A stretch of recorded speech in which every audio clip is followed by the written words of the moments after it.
এই শোনো না গো, আমাদের পুতুল ডায়েরি চ্যানেলটি সাবস্ক্রাইব করে পাশে থাকা বেল আইকনটি বাজিয়ে দিও প্লিজ। আর গল্পটি ভালো লাগলে অবশ্যই লাইক কমেন্ট করে শেয়ার করে দিও। ঝিনুক মোবাইল দেখছে। এই ঘটনাটা নেট দুনিয়ায় কত রং বেরং ছড়িয়েছে। কেউ কেউ তো নেগেটিভ কথাও বলেছে। ওদের ঘরেও এগুলো নিয়ে বাবা চাচারা কথা বলছিল, কিন্তু সমুদ্র নীরব দর্শকের ভূমিকায় অভিনয় করেছে, যেন কিছুই হয়নি, নিতান্তই দুধ ভাতের ন্যায়। ঝিনুক তার বাবার দিকে তাকালো। বাবা একদিনে তাকিয়েছে, মুখে কোনো চিন্তা নেই, যেন এমন কিচ্ছুই হয় নাই। সমুদ্রের জন্য এগুলো দুধ ভাত। খুব গভীর মনোযোগ। সমুদ্র কি বলবে এইটা শুনেই যেন তার জীবনের সবচেয়ে গুরুত্বপূর্ণ বিষয় এখন। ঝিনুক এবার টিভির দিকে চোখ রাখলো। মাথায় হাজারো কথার বুলি ঘুরছে। ঝিনুক জানে সমুদ্র বিচক্ষণ, বুদ্ধিমান। ঝিনুকও দেখেছে এমন কত টকশোতে তাকে ফাঁসানোর ষড়যন্ত্র করলো। সে দারুণভাবে সব হ্যান্ডেল করেছে, কিন্তু এবার এই ঘটনাটি ভিন্ন। কাহিনীতে ভিন্ন প্রেক্ষাপট, যেখানে এক টুকরো ছোট্ট একটি ভিডিওতে মানুষের ইতিবাচক নৈতিবাচক মন্তব্য জড়িয়ে আছে, সেখানে এই টপিকটি সামাল দেওয়া দাঁতে দাঁত চেপে পাহাড়, সমুদ্র, না আটলান্টিক মহাসাগর পাড়ি দেওয়া সমান। ভিডিওটি 30 সেকেন্ডের কম সময়ের, যেখানে সমুদ্র একটা মেয়েকে মানে ঝিনুককে রেস্টুরেন্ট থেকে টেনে গাড়িতে ওঠাচ্ছে আর তার হাত ভর্তি রক্ত। গাড়িটি শো শো করে ঝড়ের গতিতে চলে যাচ্ছে। ভিডিওটিতে ঝিনুকের চেহারা দেখা যায় নাই, আর রেস্টুরেন্টের ভেতরে কাহিনী কেউ ভিডিও করতে পারেনি। তবুও এখানেই তো ঝিনুকও জড়িয়ে আছে। সমুদ্র কি ঝিনুককে নিয়ে কথা বলবে? ঝিনুক কি এই টকশোর রংমহলে জড়িয়ে যাবে? টান টান উত্তেজনা মনে হচ্ছে। টকশোটি শুধুমাত্র ওরাই দেখছে না, সারা দেশের মানুষ দেখছে। সমুদ্রর পক্ষে ইতিবাচক কথার মানুষগুলো দেখছে, নৈতিবাচক কথার মানুষগুলো দেখছে, যদিও এটা ঝিনুকের অনুমান মাত্র। যাই হোক, বুক দুরু দুরু করছে ঝিনুকের। টিভির দিকে মন দিল ঝিনুক। আপনি হাত দিয়ে থামিয়ে দিলে হবে না এমপি সাহেব, সত্যি কখনোই আড়াল থাকে না। হাসালেন আপনারা। আজকালকার সাংবাদিকরা নিউজ খুঁজে পায় না। নিজেদের চ্যানেলের ভিওআইপি ব্যবসা বাড়াতে বড় বড় ব্যক্তিদের পান থেকে চুন খসলেই সেটাকে ক থেকে কলিকাতা করে নিউজ ছড়িয়ে বেড়ান। আমার বেলায় ব্যতিক্রম হবে কি করে? আবার সত্য কখনো আড়ালে থাকে না, এরকমের জ্ঞান দিচ্ছেন। ভাষ্যকর মুখ থমথমে, বোঝা মুশকিল সে কি অপমান বোধ করছে কিনা। হয়তো করছে, তবু মুখে একটা হাসি নিয়ে সমুদ্রকে তাড়া দিয়ে বলা, এমপি সাহেব এসব কথা বলে মেন টপিক এড়িয়ে যাওয়ার চেষ্টা করছেন, কিন্তু আমরা কিন্তু দমে থাকবার পাত্র নই। হাসালেন আপনি। এখানে যে আমাকে আপনারা রাজনৈতিক রংমহলের জন্য ইনভাইট করেননি তা আমি জানি। যাই হোক, এমনি এমনি তো আর এই বয়সে এমপি হই নাই। এই টপিকটাকে ভাইরাসের মতো নেট দুনিয়ায় ছড়িয়েছেন, কত রঙের হেডলাইন প্রকাশ করেছেন। জনগণ তো উত্তেজিত হবেই। আজকের টপিকসে তা যে উঠাবেন না সেটা কি করে হয়? তাই মেইন টপিক এড়িয়ে যাওয়ার বিন্দুমাত্র ইচ্ছে আমার নেই। তা আপনাকে কয়েকটি প্রশ্ন আমিও করি, এর মধ্যেই উত্তর পেয়ে যাবেন। আচ্ছা, আপনি ভাষ্যকার, আমি এমপি, কেউ এই অফিসের বস, কেউ হয়তো মালিক, তাই না? তাই খেতাব কি 7 দিনে 24 ঘন্টায় পিঠে বহাল করে চলেন, নাকি সাধারণ জীবনযাপনও করেন? কি করেন না? অবশ্যই করি, কিন্তু আরে দাঁড়ান, কথা শেষ করতে দেন। আমিও এমপি খেতাব ছেড়ে সাধারণ জীবনযাপন করি। আমারও নিজস্ব পার্সোনাল জীবন আছে। বড্ড সংসারী টাইপের মানুষ আমি। পার্সোনাল জীবন আর রাজনৈতিক জীবন একত্র করা আমার পছন্দ নয়। এখন প্রশ্ন হচ্ছে, আমার কাজের সাথে পার্সোনাল জীবন কেন যুক্ত করছেন? ভিডিওতে নারীটিকে বারবার বলেই যাচ্ছেন। আপনাদের ভাব নমুনা দেখে মনে হচ্ছে এমপি হলে সারা জীবন একলাই থাকতে হয়, বিয়ে শাদী বাদ দিয়ে বৈরাগী ভবঘুরে জীবন নির্বাহ করতে হয়। বলি নাই, কিন্তু রেস্টুরেন্ট থেকে বের হওয়ার সময় আপনার হাতে রক্ত। সমুদ্র এবার একটু রেগেই গেল, গম্ভীর গলায় বলল, রেস্টুরেন্টের মালিক সহ স্টাফরা বলেছে সমুদ্র রেস্টুরেন্টে খুন করে এসেছে, নাকি এটা বলেছে সমুদ্র শেখ মেয়ের সাথে অবৈধ কিছু করার সময় ধরা পড়েছে? না না, এগুলো কি বলছেন? আপনি রেগে যাচ্ছেন কেন? আপনাদের মতো কিছু সাংবাদিকদের কারণে আজ সাংবাদিক পেশাটার মান ইজ্জত ক্ষুণ্ণ হচ্ছে। কি দরকার ছিল এরকম একটা আধা সত্যি ভিডিও তৈরি করার, একটা মেয়েকে নিয়ে লেখার? আমি তো আপনাদের ইনভাইট জানাই নাই, তাহলে অপ্রাসঙ্গিক বিষয় নিয়ে নিউজ করেন কেন? আপনি এখন বেশি বলছেন সমুদ্র শেখ। রাস্তাঘাটে কি হচ্ছে না হচ্ছে এগুলো তোলা, নিউজ করা আমাদের দায়িত্বের মধ্যে পড়ে। আমরা যদি এগুলো না করি তাহলে জনগণের কাছে পৌঁছাবে কি করে? নিউজ করতে মানা করেছে কে? আমার সাথে থাকা মেয়েটা তো আমার বোন হতে পারে, মা খালা হতে পারে, আমার আত্মীয়ের কেউ হতে পারে। ভাগ্যবশত মেয়েটিকে অস্পষ্ট দেখা গেছে, না হয় মেয়েটি রাতের ঘুমও তো আপনারা হারাম করে ফেলতেন। নেট দুনিয়ায় দেখেছেন আপনাদের অপ্রাসঙ্গিক বিষয় কত বড় আকার ধারণ করেছে। মূলত আপনারাই দেশের বড় বড় স্থানে ভুল নিউজ রটিয়ে বিশৃঙ্খলা সৃষ্টি করতে ওস্তাদ। আপনারা যাতে মাতাল তালে ঠিক টাইপের সাংবাদিক। কোনো সেলিব্রিটির কি হলো, কয়টা বাচ্চা হলো, কোন রাস্তা দিয়ে হাইটটা গেল, কোথায় আসার খেলো, কোন ছেলের হাত কোন মেয়ে ধরলো, এগুলো নিউজ না করে দেশকে কীভাবে ইয়াং জেনারেশনের মাঝে ফুটিয়ে তোলা যায়, ভালোবাসা চাই, এছাড়াও ভালো ভালো দিকগুলো নিউজ করেন। চ্যানেলের জনপ্রিয়তা এমনিতেই উঁচুতে উঠবে, আর রাস্তায় পাবলিকদের গালি খেতে হবে না। সাংবাদিক পেশাটার মান ইজ্জত ক্ষুণ্ণ হবে না। মিনিট পাঁচেক ভাস্কর আর সমুদ্রের কথোপকথন চলো, তবে টপিক ভিন্ন।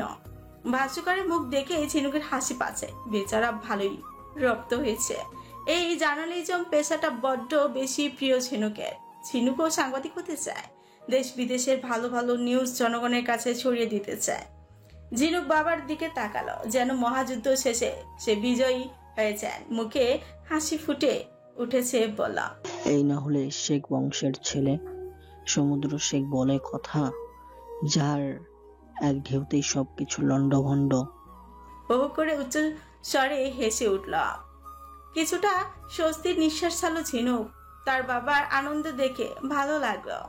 তার সমুদ্রের উপর অনেক গর্ববোধ হচ্ছে। ঝিনুক যে কত বড় বিপদ থেকে উদ্ধার পেয়েছে আল্লাহ ভালো জানেন। যাই হোক, ঝিনুক এখানে এসেছিল কেন? এই যা এত কিছুর মাঝে তো সে ভুলেই গেছে। ঝিনুক হঠাৎ মনে পড়লো বাবাকে কিছু বলার ছিল ঝিনুকের। বাবার আনন্দের মুহূর্তেই ঝিনুককে বলতে হবে। ঝিনুক আদুরে গলায় বাবাকে ডাকলো। ঝিনুকের বাবা ওর দিকে মনোযোগ দিয়ে বলা, বাবা, ও বাবা, তোমাকে আমার কিছু বলার আছে। সময়ই তো পাই না তোমার সাথে কথা বলার। বলে ফেলো, আমি শুনেছি। বাবা, এখানে আমার পড়াশোনা হচ্ছে না। সামনেই অ্যাডমিশন টেস্ট দিতে হবে। আমার খুব ইচ্ছে যেন ঢাকা বিশ্ববিদ্যালয়ে চান্স পাই। ঢাকা বিশ্ববিদ্যালয়ের জার্নালিজম বিভাগটা দেশের সবচেয়ে সেরা স্থানে রয়েছে। সমুদ্র ভাইয়া তো দেশের বাইরে পড়তে যেতে দেবে না, তোমরাও রাজি হলে না। তাই আমি চাচ্ছিলাম নানু বাড়ি ফিরে যেতে। এখানে তোর কি সমস্যা? তাছাড়া এমন তো নয় তোর নানুর বাড়ি অন্য শহরে, বরং আমাদের বাড়ি থেকে যেতে গাড়ি করে 20 থেকে 30 মিনিটের রাস্তা। তাহলে তাছাড়া সমুদ্র। বাবা, আমি মারিয়া একসাথে পড়ি। ওখান থেকে কোচিং সহ প্রাইভেট পড়ার সুযোগ ভালো। তুমি তো জানো আমাদের রংমহলে বাইরের মানুষ এলাও না। তাহলে সারাক্ষণ সমুদ্র সমুদ্র করো কেন? আমার জীবন আমাকে বুঝে নিতে দাও না। না হয় সব নিয়মের বাইরে আমি অন্য রাস্তা খুঁজবো। সমুদ্র তোর জীবনের বড় একটা অংশ জুড়ে রয়েছে, সেটা তুই না চাইতেও নিয়েছিলি, আমরা দেই নেই। এখন এটাকে মেনে নেওয়াটা বুদ্ধিমানের কাজ। বাবা হয়ে এটুকুও করতে পারি, সমুদ্রকে বুঝিয়ে বলতে পারি যেন তোকে আরেকটু সময় দেয়। তোমরা কেন বুঝছো না? তখন আমি 14 বছরের ছিলাম। এই 4 বছরে এই জিনিসটা আমাকে কুড়ে কুড়ে খাচ্ছে। সমুদ্র ভাইয়া আমার থেকে বেটার কাউকে ডিজার্ভ করে। সমুদ্র ভাইয়াকে আমি ডিভোর্স। ঝিনুকের বাবা গর্জি উঠল, বলল, যেটা বলেছো আমার সামনে দ্বিতীয়বার আর কখনো এই মুখ দিয়ে বের করবে না। তুমি 14 বছর কারো বউ হয়েছো। আমাদের ইসলামে মেয়ে সাবালিক হলেই বিয়ে দেওয়ার নিয়ম রয়েছে। দ্বিতীয়বার এই কথা বলবে না। কাল সমুদ্রকে বুঝিয়ে বলবা কেন নানি বাড়ি ফিরে যেতে চাচ্ছ। এডমিশন শেষে চান্স পাও আর না পাও এই বাড়িতে ফিরে আসবে। যাও, এখন রুম থেকে যাও। মনটা খারাপ হয়ে গেল ঝিনুকের। কি করবে? ঝিনুক নিজের মা বাবাকে বোঝাতে পারছে না। এই কেমন বাবা মা যারা সন্তানকে কি চায় বুঝে না। একটু ভুল হয়েছে সেটাই তো কেউ জানে না। এখন সেটাকে জীবনের অংশ বানানোর জন্য সবাই উঠে পড়ে লেগেছে। ঝিনুক চোখের পানি মুছতে মুছতে দ্রুত রুমে চলে গেল। নিজের রুমে এসে দরজাটা বন্ধ করে দিল। ওয়াশরুমে গিয়ে ঝর্ণা ছেড়ে দিয়ে নিচে দাঁড়িয়ে রইল। অন্যদিকে ঝিনুকের মা দরজার আড়ালে দাঁড়িয়ে সব কিছুই শুনেছিল। বাবা মেয়ের মাঝে আসতে চায় নাই। ঝিনুক তার মাকে দেখে নাই ঠিকই, কিন্তু ঝিনুক কাঁদতে কাঁদতে রুম থেকে বের হয়ে গেছে। এটা যেন মায়ের বুকে ধক করেই ধাক্কা দিয়েছে। রুমে ঢুকে নিজের স্বামীর পাশে বসলো খালেক শেখ। ঝিনুকের বাবা চোখ বুজে বেডের সাথে হেলান দিয়ে শুয়ে আছে। স্ত্রীর হাতের স্পর্শে চোখ দুটো খুলল। কি করে ওরে বোঝাবো? মেয়েদের জীবনে পুরুষ একবারই আসে। আমরা তো কেউ ওদের জোর করে বিয়ে দেই নেই, ওরাই করেছে। হয়তো বাধ্য হয়ে করেছে, কিন্তু করেছে তো। এখন একটি ওকে মেনে নিতেই হবে। তাছাড়া তুমিও তো জানো সমুদ্র ঝিনুকের জন্য সব দিক থেকে পারফেক্ট। আমি ওর বোঝাতে ব্যর্থ হয়ে গেছি। ঝিনুকের মা, কি করব? ঝিনুকের মা তার স্বামীকে সান্ত্বনা দিতেই থাকলো যেন সব ঠিকঠাক হয়ে যাবে। কিভাবে ঠিক হবে রে ঝিনুকের মা? তোমার মেয়ে আজ অনেক বড় কথা বলে ফেলেছে। ডিভোর্স। সমুদ্র কি মেনে নিবে? 4 বছর দূরে রেখেছে, তাও কত রয়ে সয়ে। বড় ভাইয়ের আদেশে এখন না হয় আর 6 মাস 1 বছর মানবে, কিন্তু সমুদ্র ঝিনুককে কখনোই ছেড়ে দিবে না, কখনোই না।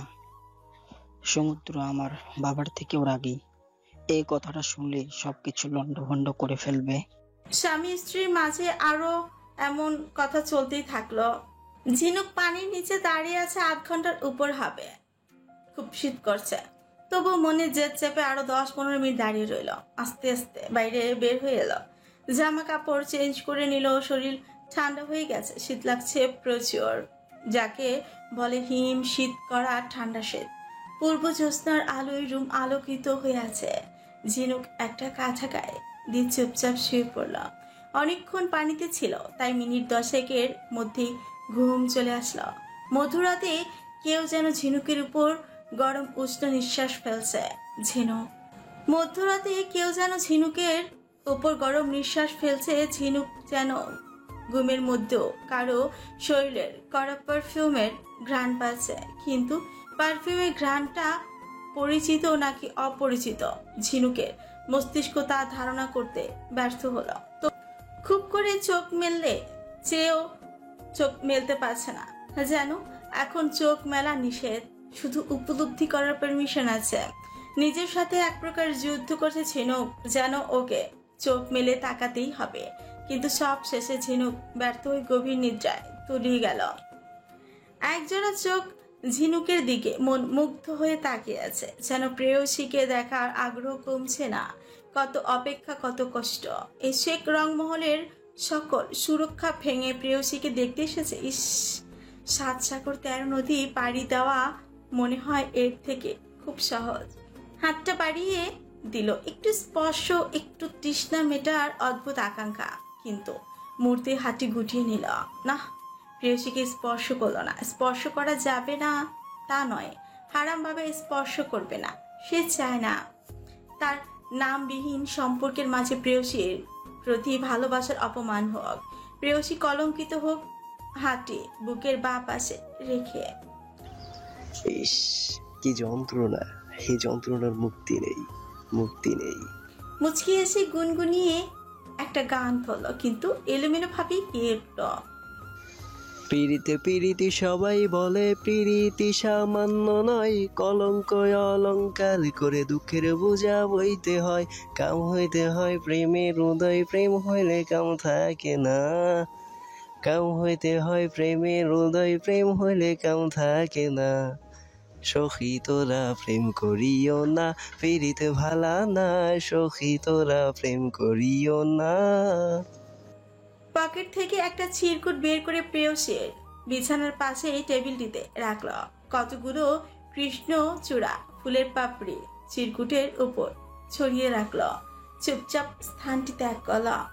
রোজ বেলার মতো আজও ফজরের আজানে ঘুম ভেঙে গেল ঝিনুকে। আড়মোড়া ভেঙে উঠে পড়ল, ওয়াশরুমের দিকে এগিয়ে গেল। ফ্রেশ হয়ে অজু করে নামাজ আদায় করে নিল। পাখির কিচিরমিচির আওয়াজ আর বড্ড ভালো লাগছে আজ। বারান্দায় গিয়ে দাঁড়ালো চুপচাপ। চারপাশে লাল রঙের ছড়াছড়ি। একদিকে মন খুশিতে ভরে উঠল, ইস, অন্যদিকে আফসোসও হলো। 2 দিন এমনি ভিজিতে গেল যে। ঝিনুক একটুও গাছগুলোর প্রতি খেয়াল করলো না। কৃষ্ণচূড়া গাছগুলোতেও ফুল ফুটেছে, সেই ফুলই ছড়ে পড়েছে ঘাসের উপর। পাখিদের আনাগোনা বেড়েছে। রংমহলের বাগানে গাছগুলো নিশ্চয় খুব খুশি। কিচিরমিচির শব্দে উঁচু উঁচু কৃষ্ণচূড়া মগডালগুলো শীতল ঠান্ডা বাতাসে হেলে দুলে নৃত্য করছে। শো শো করে 3টি গাড়ি ঝিনুকদের রংমহলে ঢুকলো। গাড়িগুলো ঝিনুকের চিরচেনা সমুদ্রের গাড়ি। একটু ঝুঁকে ভালো করে নিচে দিকে তাকালো ঝিনুক। গাড়ি থেকে সমুদ্র নামছে। নিশ্চিত সারারাত বাইরে ছিল ইদানিং, নাকি রাজনৈতিক রংমহল খুবই গরম। সমুদ্রের মতো শক্ত পোক্ত মানুষ এই কাজের চাপ সামলাতে হিমশিম খাচ্ছে। বেচারাকে বলেছিল কে রাজনৈতিক রংমহলে আবদ্ধ হতে? 2 হাত দিয়ে মুখ চেপে ধরে হাসলো ঝিনুক। ঝিনুকও পাগল। উত্তর তো ঝিনুক জানে, তাদের দাদু মশাই বলেছিলেন মৃত্যুর আগে। সমুদ্র, শেখ বংশের নাম যেন রাজনৈতিক রংমহল থেকে না হারায়, এটা আমার শেষ ইচ্ছেও বলতে পারো, আবার আদেশও ভাবতে পারো। নিশ্চয়ই ভাবছো তোমাকে কেন বলছি। সমুদ্র মাই ডিয়ার, তুমি শেখ বংশের উত্তম চয়েস এই রংমহলে টিকে থাকার জন্য। হাসি উড়ে গেল সমুদ্র। ঝিনুকের দিকে গভীর দৃষ্টিতে নিক্ষেপ করেছে। সারা রাতের ক্লান্তির ছাপ সুস্পষ্ট বোঝা যাচ্ছে। হয়তো রাতে নিদ্রা যান নাই। আচ্ছা, ঝিনুক সমুদ্রের চেহারা দেখে এত সহজেই সবকিছু অনুমান করতে পারলো, এটা কি যে কেউ ধরতে পারবে? জানা নেই এর উত্তর। ঝিনুক জানা নেই ঝিনুকের। তবে এই প্রথম সমুদ্রের প্রতি ঝিনুকের খুব মায়া হলো। কলিজাটা ছটফট করলো হৃদয়ের বাঁ পাশে। ধপ করে নাড়া দিয়ে উঠল। শক্তপোক্ত মানুষের চেহারা থেকে শুরু করে শরীর সহ নিঃশ্বাস পর্যন্ত বলে দিচ্ছে সে বড্ড ক্লান্ত, বড্ড বেশি। সমুদ্রের চোখের দিকে চোখ পড়তে সমুদ্র চোখের ইশারায় রুমের ভেতর যেতে বলল। ঝিনুক বাধ্য মেয়ের মতো চুপচাপ ভেতরেই চলে গেল। বিছানায় বসতেই চোখ গেল বেডের কোণে ছোট্ট টেবিলটার উপর। একটা চিরকুটের মতন দেখতে কাগজের ওপর একগুচ্ছ কৃষ্ণচূড়া ফুলের পাপড়ি। মনোযোগ গভীর থেকে গভীরতর হলো। ঝিনুকের মস্তিষ্ক প্রশ্ন করল, গেল রাতে তো আমি টেবিলের ওপর কিছু রাখি নাই। রুম বন্ধ ছিল, এখনো বন্ধ অবস্থায় আছে। তাছাড়া সচরাচর আমার রুমেও কেউ আসে না। তাছাড়া এই পাপড়িগুলো খুব সতেজ, যেন কয়েক ঘন্টা খানেক আগের। তাহলে হঠাৎ রাতের ঘটনাটি মস্তিষ্কে রিউনিয়নে ধাক্কা খেল। আমি অনুভব করেছিলাম কেউ এসেছিল আমার রুমে। কড়া পারফিউমের ঘ্রাণ পেয়েছি। নিঃশ্বাসের অদৃশ্য প্রতিধ্বনি আমি অনুভব করেছি। তাহলে কি কেউ এসেছিল নাকি মনের ভুল? কিন্তু এইগুলো তুমি চিরকুটটা হাতে নিল ঝিনুক। হাত কাঁপছে। এই রোগটি ঝিনুকের নতুন নয়, কিন্তু কিছু নিয়ে একটু উত্তেজিত হয়ে পড়তে ঝিনুকের হাত কেঁপে ওঠে। চিরকুটটা সেই কাপা কাপা হাতেই খুলতেই পড়ল। শোনো বেলা, আমি সময়টা আবারও পেয়ে গেছি। তোমাকে না দেখার বিরহ আমাকে শুকনো সুতোটি ধরে তোমাদেরকে বারবার টেনে আনে প্রেয়সী। শোনো বেলা, রাগ করো না, বরং একটু দোয়াই না হই করো, যেন খুব শীঘ্রই তোমার সামনাসামনি হতে পারি। উৎসর্গ আমার প্রেয়সীকে। প্রিয় কৃষ্ণচূড়া, কে কত নামেই না ডাকে। কেউ কৃষ্ণচূড়া, কেউ রক্তচূড়া, কেউ রাধাচূড়া, কেউ তো গুলমহল বলেও থাকে। কৃষ্ণচূড়ার মতো আমিও না হয় তোমায় কৃষ্ণকায়া বলে সম্বোধন করি। কোনো এক সাজ বিকেলে হঠাৎ করেই না হয় উকে দিও আমার মন বাগানে। তুমিময় অসুখ বেঁধেছে বাসা, তুমিহীনা শব্দ আশা। স্থির হয়ে রইল ঝিনুক। প্রথম যখন চিরকুট পেয়েছিল, ওটাকে ঝিনুক ওর ভুল ভেবে উড়িয়ে দিয়েছিল। কারণ চিরকুটের মালিককে ঝিনুক সত্যিই চিনে না। আর সেদিন ভেবেছিল ছোট্ট ছেলেটি হয়তো ভুল করে ওকে এই চিরকুটটা দিয়েছে। কিন্তু আজকে এই চিরকুট কেউ ওর রুমে এসেছিল। হ্যাঁ, সত্যি এসেছিল। এত বড় স্পর্ধা, সাহস। সত্যি ঝিনুক কিছুটা মুগ্ধ হলো। পরক্ষণে ভাবলো, কিন্তু কি করে? শেখ মহলে প্রবেশ করা এত সহজ নয়। চারিদিকে কড়া নিরাপত্তা। তাছাড়া একজন এমপির বাড়িতে এত সাহস, এত বুকের পাটা। কে সে ব্যক্তিটিকে? ঝিনুক কি জানাবে কাউকে? বাবাকে, চাচাকে, নাকি সমুদ্রকে? চিন্তা যেন থামার নাম গন্ধ পেল না, বরং আরো বাড়তেই লাগলো। ঝিনুক এখনো ফ্রিজ হয়ে বসে আছে, গভীর চিন্তাধারা মগ্ন হচ্ছে, ভাবছে, শুধুই ভাবছে। ঝিনুক যতই হিসাব করছে ততবারই যাহা 52 তাহাই 62 হিসাব মিলছে। জানা নেই কতক্ষণ এভাবে বসেছিল ঝিনুক। হঠাৎ দরজায় কেউ কড়া নাড়তে ঝিনুক চমকে উঠল। ভাগ্যিস দরজার ভেতর থেকে বন্ধ। ঝিনুক চিরকুটটা ছোট্ট টেবিলটা ড্রয়ারে রাখলো, একটু নিজেকে স্বাভাবিক করে নিল। দরজাটা খুলতে সখিনা কাজের মেয়েকে দেখলো, মুখে যেন হাসির খই ফুটেছে। ঝিনুকের দেখা চমৎকার একটি মেয়ে, যতই সুখ দুঃখ যত যাই হোক না কেন, মেয়েটির সরল মন, মুখে সারাক্ষণ ফুটে থাকে চমৎকার একটি হাসি। এই হাসিতে যেন যে কোনো মানুষের মন কাটতে সক্ষম সে। মেজবুবু, তোমায় ডাকছে ঝিনুক, খাবার খেতে চলো। তুমি যাও সখিনা, আমি আসছি। সখিনা মেয়েটি বয়সে 3-4 ছোট, ঝিনুকের বয়স 13 অথবা 14 হবে। লাফিয়ে লাফিয়ে সে চলে যাচ্ছে। ওরে দেখে ঝিনুকের শৈশব কাটানো সেই দিনগুলোর কথাই মনে পড়ে গেল। এই তো ছোট্ট একটা ঘটনা। সেবার ঝিনুক 12তে পা দিয়েছে। সমুদ্র 26 বছরের, ঢাকা বিশ্ববিদ্যালয়ের রাষ্ট্রবিজ্ঞান বিভাগের 4র্থ বর্ষের ছাত্র। তখন থেকে রাজনীতি নিয়ে সে প্রচুর সিরিয়াস। ছাত্রলীগ দলে তখন তার জনপ্রিয়তা উঁচুতে। একদিন এক বিকেলে সে তার দলবল নিয়ে শেখ রংমহলে হাজির, কারণ সমুদ্রের দলবল সদ্য এমপির পদভূষিত মজিবুর শেখের সাথে কথা বলতে এসেছে। সচরাচর শেখ রংমহলে যে কেউই আসে, সবাইকেই সখিনার মা চা নাস্তা দেয়। অন্যান্য কাজের লোকেদের রান্নাঘরে যাওয়ার অনুমতি না থাকলেও সখিনা মায়ের ছিল। সে অতিথিদের সবসময় চা নাস্তার আপ্যায়ন করে। সমুদ্র সহ তার দল বলেই ড্রয়িং রুমে বসেছে। সখিনার মাও চা নাস্তা নিয়ে আসতেছে। ঝিনুক বাইরে থেকে নাদিয়ার ছোট চাচার মেয়ে কতগুলো ছোট ছোট পাথর নিয়ে বাড়িতে ভেতরে দৌড় দিয়েছিল, কারণ পাথরগুলো চুরি করার উদ্দেশ্য ছিল ঝিনুকের। হঠাৎ ভার সামলাতে না পেরে সখিনার মায়ের ওপরই পড়ে গেল। সখিনার মায়ের হাতে থাকা কাচের কাপ, ফ্রিজ গুলো ঠাস ঠাস করে ভেঙে গেল, কিন্তু ঝিনুকের হাত থেকে পাথরগুলো পড়ল না। উপস্থিত সবাই হতবাক হয়ে তাকিয়ে রইল।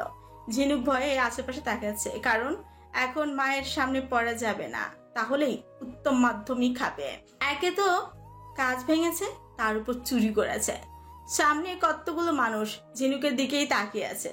দিক বেদিক হয়ে পালানোর চেষ্টা করতেই সামনে পা বাড়াতে ছোট্ট হাতের বাহুটা ধরে সমুদ্র টান দিয়ে দূরে দাঁড় করালো। একটু রেখে বলল, ঝিনুক, এত বড় মেয়ের এ কোন ধরনের হাঁটা চলা? আমি এখনই মেজো কাকিমাকে বলছি। হাত পায়ে বড় হচ্ছিস, মাথায় জ্ঞান বুদ্ধি নেই তোকে? হঠাৎ করেই বসে থাকা একটা ছেলে বলা, সমুদ্র, এইটা কি তোর বলা সেই চড়ুই পাখি যার উঠতে মানা তবু উড়ার হাজার ব্যর্থ চেষ্টার প্রচেষ্টা? ইন্টারেস্টিং। এই পিচ্ছি শোন। ঝিনুককে পিচ্ছি বলাতে ঝিনুক রেগে গেল। হাতের পাথরগুলো ছেলেটার দিকে ফিক্কা মারল, চিৎকার করে বলল। আর কিছু বলার আগেই ঝিনুকের মা এসে ঝিনুককে সবার সামনে উত্তম মাধ্যম দিল। ঝিনুক কাঁদতে কাঁদতে সেখান থেকে বিদায় হয়েছিল। আহ, কি ভয়ঙ্কর, কি লজ্জা! আজও সমুদ্রের সে বন্ধু ঝিনুককে দেখলেই চিৎকাদুনে বলে ডাকে। খাবার খেতে বসেছে ঝিনুক। হঠাৎ ওদের মহিলাদের সাথে এক পুরুষ মানুষের সঙ্গ মিলল, আর চোখে তাকালো ঝিনুক। সমুদ্র। সে হেলে দুলে প্রতিবারের মতো ঝিনুকের পাশের চেয়ারে বসল। উফ, খাইতে বসলেও শান্তি নেই। রাতের খাবার খেতে বসেছে। হঠাৎ ওদের মহিলাদের সাথে এক পুরুষ মানুষের সঙ্গ মিলল, আর চোখে তাকালো ঝিনুক। সমুদ্র। সে হেলে দুলে প্রতিবারের মতো ঝিনুকের পাশের চেয়ারে বসল। উফ, খাইতে বসলেও শান্তি নেই আমার। ঝিনুকের মন বলছে এখানে নিশ্চিত কিছু একটা ঘটবে, যদিও ঝিনুকের ইন্টিগ্রেশন লেভেল ভালো না, যা কখনো কাজ করে না।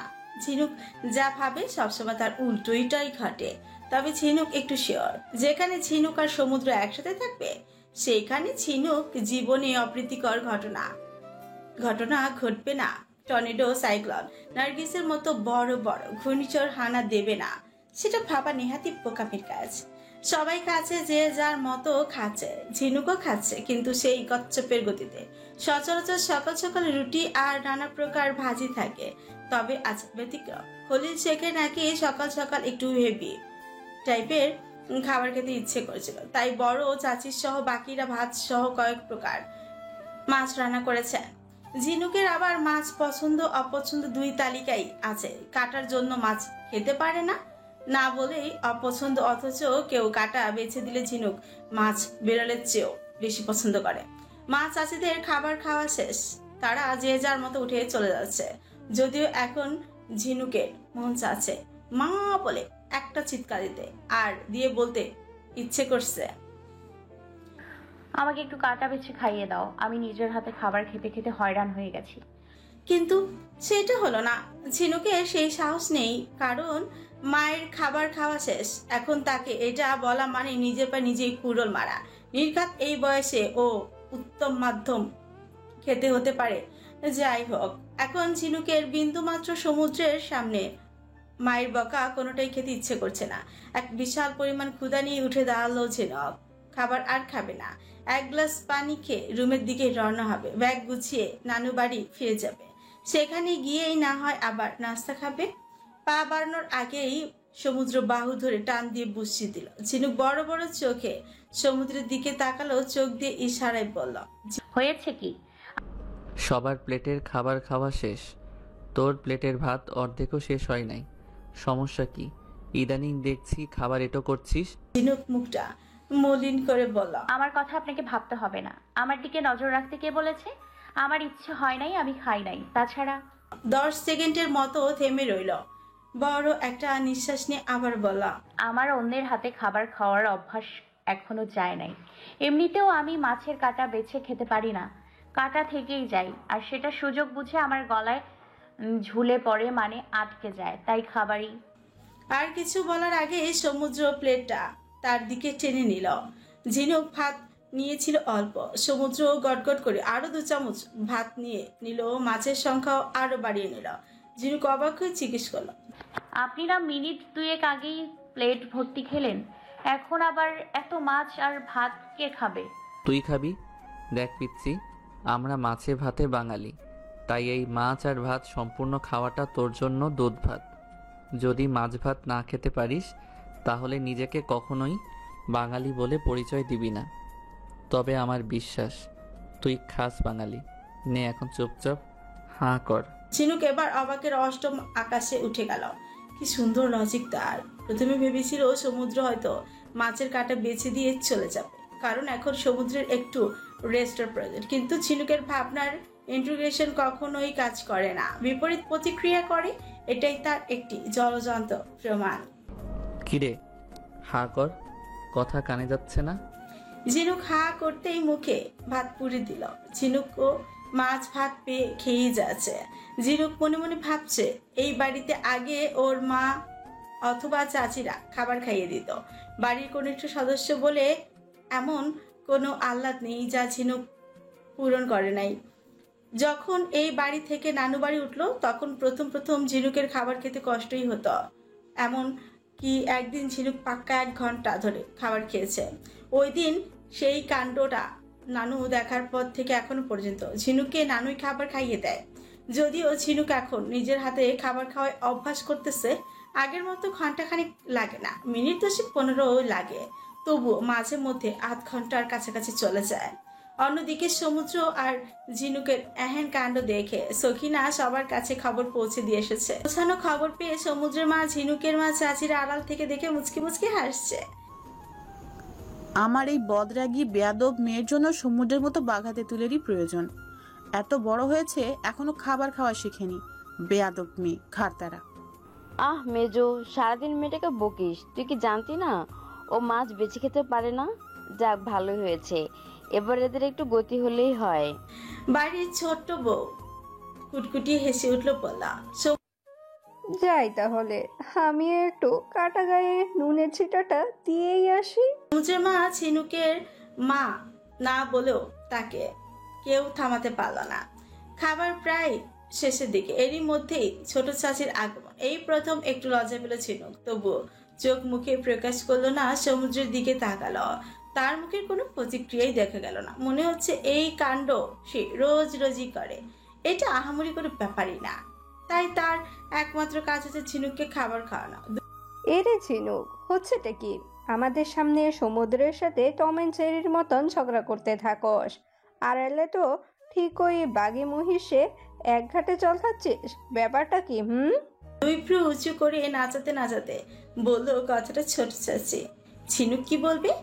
তাদের কথা তো ভুলে গিয়েছিল ঝিনুক। লজ্জায় মাথা কাটা যায় যায় বলে অবস্থা। ঝিনুক সমুদ্রের দিকে কাঁদো কাঁদো ফেস করে তাকাতে সমুদ্র শেষ খাবারটুকু ঝিনুকের মুখে পুড়ে দিল। প্লেট নিয়ে রান্নাঘরে চলে গেল। এই সুযোগে ছোট চাচি ঝিনুকের কাছে এসে বলল, কি রে, তাহলে খুশির সংবাদ তাহলে পাবো আশা করা যায়? লজ্জায় কেঁদে দিবে এমন অবস্থা ঝিনুকের। ঝিনুক বুঝেছে এই মহিলা তাকে এখন জ্বালিয়ে জ্বালিয়ে মারবে। উফ, কি অসহ্য, কি যন্ত্রণা। ঝিনুক কিছু বলার আগেই সমুদ্র বলা, ছোট চাচি, স্বামী স্ত্রীর মাঝে শুধু শুধু কেন এসেছ? কিছু জিনিস দেখেও না দেখার ভান করতে হয়, এতে দুই পক্ষেরই লজ্জার সম্মুখীন হতে হয় না। অবশ্য আমার লজ্জা শরম নেই, ইহা কোনো কালেই আমার ছিল না। ঝিনুকের কাছে